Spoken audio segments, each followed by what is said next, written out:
Salut, salut! Bienvenue pour une autre vidéo. Ça fait très longtemps qu'on ne s'est pas parlé real time.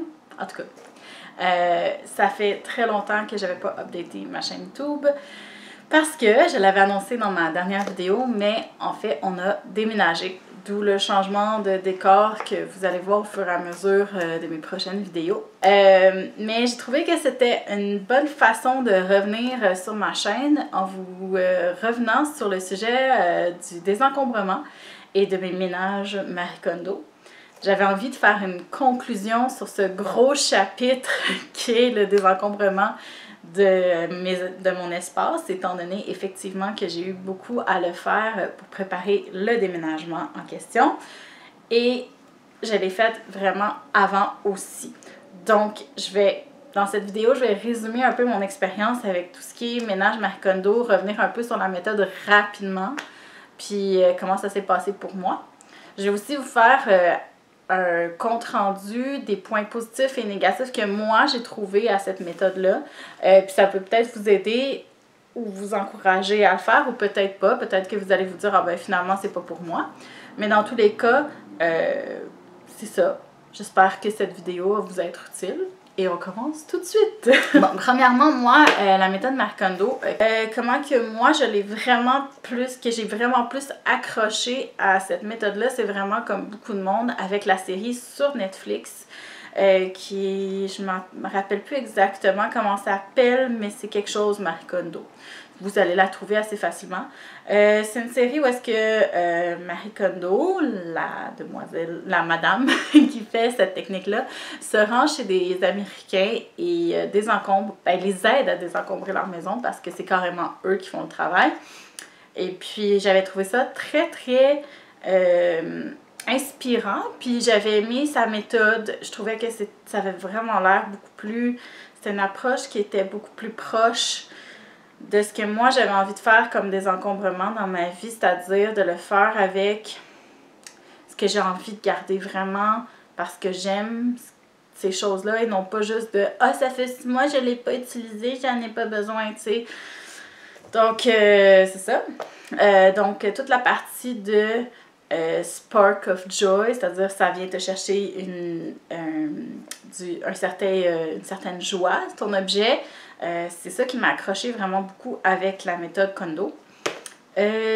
Donc, j'ai regardé tous les épisodes, puis après les épisodes, j'avais comme envie de lire le livre, et puis mon mari m'a gentiment acheté ce petit livre qui est Le pouvoir étonnant du rangement par Marie Kondo. Je sais qu'elle a plusieurs recueils.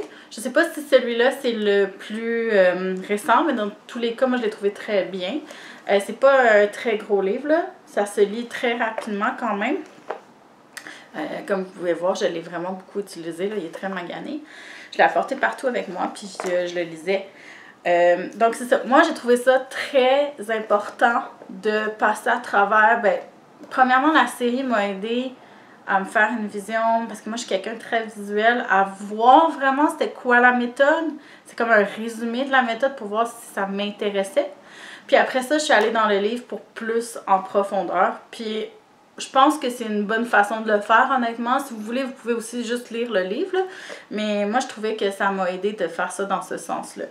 J'ai tenu vraiment beaucoup à tout finir le livre avant de commencer mon rangement parce que je voulais que ça fasse du sens pour moi, puis je voulais me renseigner au maximum pour faire la méthode comme il faut et ou l'adapter vraiment à mes propres besoins. Je trouve aussi que ça a été une très très bonne façon pour moi de faire la méthode. Je m'étais mis des petits post-it à travers le livre au cas où que j'oublie certaines parties pour être certaine. Puis finalement, ça s'est fait tout seul. J'ai même pas eu à retourner dans le livre pour voir. Donc, comment j'ai procédé à travers ce gros rangement-là? C'est que, dans le fond, la méthode Marie Kondo, pour revenir un peu dessus vite fait, comment on fait, c'est que on y va par catégorie. Généralement, elle commence avec les vêtements parce que souvent, c'est ça qu'on est le moins attaché à. Donc, on fait une grosse pile de tout ce qu'on a dans la maison de vêtements. Puis, on l'amène dans une pièce. Puis, on met tout à la même place. Puis, on fait une pile. avec tout ce qu'on a. Puis ça vaut pour tout ce qui a rapport avec la catégorie qu'on effectue cette journée-là. Puis ça aide vraiment beaucoup à réaliser à quel point on a accumulé de choses, puis vraiment faire « wow, ok, j'en ai vraiment beaucoup », puis ça aide au processus. Personnellement, j'ai trouvé que oui, effectivement, ça aidait. C'est surtout que tu veux pas avoir oublié des morceaux par-ci, par-là, puis après ça, revenir sur chaque morceau individuellement, c'est beaucoup plus pratique de tout avoir à la même place, puis on a fini avec cette catégorie-là. Moi, je trouve que dans ce sens-là, ça fait beaucoup plus de sens. Donc, moi aussi, j'ai commencé par mes vêtements. Si vous voulez voir ma vidéo est sur ma chaîne. Donc, effectivement, pour moi, les vêtements étaient vraiment, effectivement, quelque chose auquel j'étais le moins attachée. Pour d'autres, ça peut être l'affaire la plus difficile. Donc, elle, ce qu'elle recommande beaucoup dans son livre, c'est d'y aller en premier avec les choses qui sont moins difficiles pour vous. Je pense aussi que ça va être pratique parce que un des points positifs de la méthode Marie Kondo, je trouve, c'est qu'au fur et à mesure qu'on le fait, on devient plus habile à le faire et on devient pas juste plus habile, c'est qu'on s'attache de moins en moins à ce qu'on a, puis ça devient beaucoup moins lourd au fur et à mesure de se débarrasser de choses. C'est comme si on prenait conscience qu'on n'avait pas besoin de tout ça, parce qu'en allégeant notre quotidien à chaque fois, on est comme heureux de l'avoir fait, donc c'est plus facile de fois en fois. D'où pourquoi il faut commencer avec les choses les plus faciles en premier. Donc j'ai commencé avec mes vêtements, puis après ça, j'ai pas mal suivi l'ordre qu'elle a donné qui est les vêtements, puis après ça, les replier. Après ça, il y avait les livres aussi, puis après ça, tout ce qu'on utilise au quotidien. J'ai fait pièce par pièce, là, dans le fond. Je vais pas revenir sur chacune des pièces que j'ai fait. Vous pouvez avoir une bonne idée en regardant mes vidéos. Donc, c'est ça. J'ai fait pièce par pièce, j'ai fait les papiers aussi. J'ai fait un tri dans tous mes papiers, je les ai mis tous à la même place. Ça, c'était quelque chose que je trouvais un peu plus difficile que les livres encore ou que mes vêtements. Puis j'ai terminé moi personnellement avec mon maquillage parce que c'était la chose que je trouvais la plus difficile pour moi personnellement à faire le tri, parce que c'était quelque chose, mon maquillage c'est quelque chose qui pour moi spark joy m'apporte beaucoup de bonheur, donc c'était plus difficile pour moi, je le savais, de me débarrasser de ça, puis ça s'est très bien fait finalement. C'est mes dernières vidéos, donc vous pouvez aller les voir. Tout ce processus là m'a littéralement pris 6 mois. Elle, ce qu'elle recommande, c'est de faire ça justement en moins de 6 mois, 1 an, puis d'essayer de l'enchaîner le plus rapidement possible. Le point négatif, je trouve, avec la méthode Marie Kondo, c'est que c'est énormément épuisant. Sincèrement, je ne pensais pas que c'était épuisant à ce point. Parce que quand tu te mets à quelque chose, en tout cas moi je suis comme ça, là, quand je me mets dans quelque chose, je veux l'avoir fini à la fin de la journée. Donc, je passais des fois une journée complète à faire le ménage, mettons, de quelque chose, tu sais, comme ma cuisine, là, ça m'a pris quasiment la journée là, à tout classer, ma vaisselle, les casseroles, tout le petit stock que je voulais trier. Fait que des fois, ça prenait une journée au complet ou 3/4 de la journée. Puis à la fin, t'es vraiment épuisé parce que ça prend du jus, veux pas, émotivement aussi et physiquement. Une recommandation que moi j'ai à vous faire par rapport à cette méthode-là, c'est faites-la pas si vous n'êtes pas prêt. C'est vraiment ça. Pour faire la méthode Marie Kondo, il faut vraiment avoir ce besoin de désencombrer puis de le sentir vraiment et d'avoir envie de vous mettre à la tâche. Parce que sinon, vous allez trouver ça vraiment long, vraiment difficile, puis vous allez probablement abandonner. Puis ça, c'est la pire chose pour cette méthode-là parce que c'est une méthode qui demande une continuité. Sinon, après, vous allez devoir recommencer de toute façon. Cette méthode-là, la madame, elle se vante qu'on n'aura plus jamais à le faire, ce ménage-là. Je ne sais pas à quel point c'est vrai, honnêtement. Mais c'est vrai que moi, je n'accumulerai plus jamais, je pense, comme j'avais accumulé avant. Parce que un des points positifs avec cette méthode-là, c'est qu'en faisant le tri puis en ramenant tout au milieu puis tout, tu prends conscience de à quel point tu accumulais des choses qui ne te rendaient même pas heureuse. Des fois, c'est des cadeaux que les gens te donnent, tu te sens mal de jeter, tu te sens mal de donner, mais ça te rend pas heureuse, t'as pas vraiment envie de garder ça dans ton quotidien. Elle a dit, est-ce que je me vois l'avoir dans le futur? Parce que c'est pas tout non plus qui va te spark joy, là. Je veux dire, une cuillère va pas faire que tu vas... ça va te rendre plus heureux, mais peut-être, par exemple, que tu te vois l'utiliser dans le futur, tu sais. Donc, il y a certaines choses que tu te vois pas amener avec toi dans le futur, puis tu gardes quand même parce que tu te sens mal de le donner. Ben pour moi, maintenant, c'est ça, c'est beaucoup plus facile de faire, mais je le sais que cet objet-là, je ne l'apporterai pas avec moi. Je vais le donner à quelqu'un qui va en avoir plus besoin que moi et où je vais le jeter. Mais jeter, j'ai moins fait ça. Je vous dirais, la plupart des choses que j'ai laissées aller, je les ai données. C'est une infime partie que j'ai jetée. J'ai essayé beaucoup de donner des centres de dons pour des personnes qui en avaient justement plus besoin que moi. Avec cette technique-là, c'est il faut que vous soyez capable de vous organiser pour donner le stock, pour vous débarrasser des choses. Donc, c'est certain qu'en attendant que vous ayez fini votre tri, vous allez peut-être avoir une accumulation de sacs ou de boîtes dans vos choses, puis c'est un peu tannant. Mais moi, je trouve que le sentiment de satisfaction après quand tout ça part est tellement grand que moi ça m'a vraiment pas dérangé d'avoir un petit peu de désordre pendant ce temps-là. Parce qu'il faut savoir aussi que j'ai commencé la méthode vraiment avant de savoir que j'allais déménager. C'est un add-on que j'ai déménagé. Donc ça m'a énormément aidé d'avoir fait le tri de ma condo avant de déménager. C'est certain qu'en déménageant aussi, j'ai réalisé qu'il y avait des trucs que j'avais gardés que j'aurais pu quand même délaisser.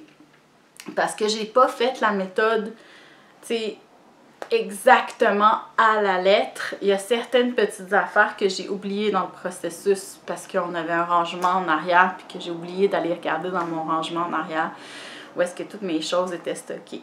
Moi, ce que j'ai trouvé que la méthode Marie Kondo était, quand j'ai lu le livre, une des choses que j'aimerais vous avertir, là, c'est que des fois, quand tu lis le livre, tu trouves ça un peu bizarre parce que la fille, elle accorde vraiment une vie aux objets. Elle y croit vraiment, donc dans le livre, il y a des choses qu'elle dit, qu'elle suggère, comme par exemple ne pas laisser sa sacoche par terre parce que tu fais pas attention, puis que la sacoche va s'abîmer plus, mais aussi elle va être moins contente parce que tu l'as laissée par terre, donc elle va s'abîmer plus facilement parce que c'est ça, elle a une vie. Tu sais, on y croit ou on n'y croit pas, mais elle y croit vraiment beaucoup. Donc, si vous êtes quelqu'un qui n'est pas très spirituel, là, je vous avertis, ça peut peut-être vous déranger un peu pendant la lecture du livre. Moi, ça m'a pas vraiment dérangé. J'ai trouvé ça cute à la limite, puis je veux dire, je passais à d'autres choses. C'est pas des croyances que moi j'ai, mais je veux dire, c'est les siennes, puis c'est bien correct. Je passais à d'autres choses. Puis j'ai gardé qu'est-ce qui, moi, m'intéressait, puis je lisais ce que je laissais tomber, ce qui m'intéressait moi. Le gros point positif de Marie Kondo, pour moi, c'est que ça a fonctionné. Je me suis beaucoup entourée de choses qui me font du bien, qui me rendent heureuse. Je vois plus dans mon espace ce qui me rend heureuse. Puis, ça m'a enlevé un genre de poids sur mes épaules, si je peux dire, parce que c'est tellement de stock à ranger que tu sais plus où mettre ou comment mettre. C'est fou à quel point l'encombrement d'une maison peut affecter notre morale. Puis c'est ça que j'ai envie de vous dire. C'est pas facile de désencombrer. Je sais qu'il y a beaucoup de gens qui sont très attachés à leurs biens, mais je vous jure que ça vous rend plus heureux. Mais en tout cas, moi, ça m'a rendu beaucoup plus heureuse de désencombrer. Puis, comme elle dit, le pouvoir étonnant du rangement, moi, je l'ai vraiment ressenti quand j'ai fait cette méthode-là. Puis en plus, elle vous donne des trucs aussi pour ranger vos choses. C'est comment plier vos vêtements, puis tout. Donc, j'ai trouvé ça vraiment pratique. Je recommande la lecture de ce livre-là. Je recommande aussi de regarder Netflix. Puis, vous verrez si vous trouvez ça, si ça vient vous chercher ou pas. Petite parenthèse que j'aimerais ouvrir, c'est si vous habitez avec quelqu'un, Marie Kondo, elle l'effleure un petit peu dans son livre, là, mais elle dit c'est important de ne pas obliger les gens autour de soi à le faire parce qu'il faut que ça vienne de soi. Moi, j'ai trouvé ça très, très important. J'ai beaucoup respecté mon mari dans ce processus-là, qui lui m'a dit quand que j'ai commencé qu'il trouvait ça génial que je fasse ce ménage-là. Pour lui, ça ça l'a aidé dans notre quotidien à tous les deux. Mais lui, il avait pas nécessairement, il ressentait pas vraiment le besoin de faire un tri dans ses choses, à lui personnellement. Puis il ressentait pas vraiment l'envie non plus, il avait pas l'énergie, à cause de son travail paquet d'affaires, de faire tout ce processus-là. Moi, j'avais envie, moi, j'avais l'énergie. Donc, je l'ai respecté là-dedans. Puis, en le respectant, il a par lui-même contribué une fois de temps en temps quand je passais à quelque chose qui était commun à nous, je lui demandais, puis on le faisait ensemble. Donc, c'est super important, je trouve, d'écouter comme les gens avec nous, puis de se respecter les uns les autres pendant qu'on fait ce désencombrement-là. De toute façon, généralement, quand on est parti dans un processus, puis que les gens voient l'énergie qu'on met, généralement, ils se joignent par eux-mêmes dans cette espèce d'énergie-là, puis ils voient le positif qui en ressort, puis ça leur donne plus envie de participer. Puis d'ailleurs, il m'avait fait un beau petit cadeau pour m'encourager à continuer. J'ai eu une petite doudou chauffante, là, en tout cas, trop heureuse. Donc c'est ça. Ça, c'est une autre parenthèse que j'aimerais faire par rapport au ménage Marie Kondo. Je pense que j'ai pas mal fait le tour de toute mon expérience. Gênez-vous pas de me poser des questions si vous avez des questions par rapport à la méthode ou par rapport à comment ça s'est passé pour moi. Je souhaite une belle journée et peut-être un bon désencombrement si vous êtes rendu là vous aussi. Puis on se voit dans une prochaine vidéo. Bye bye!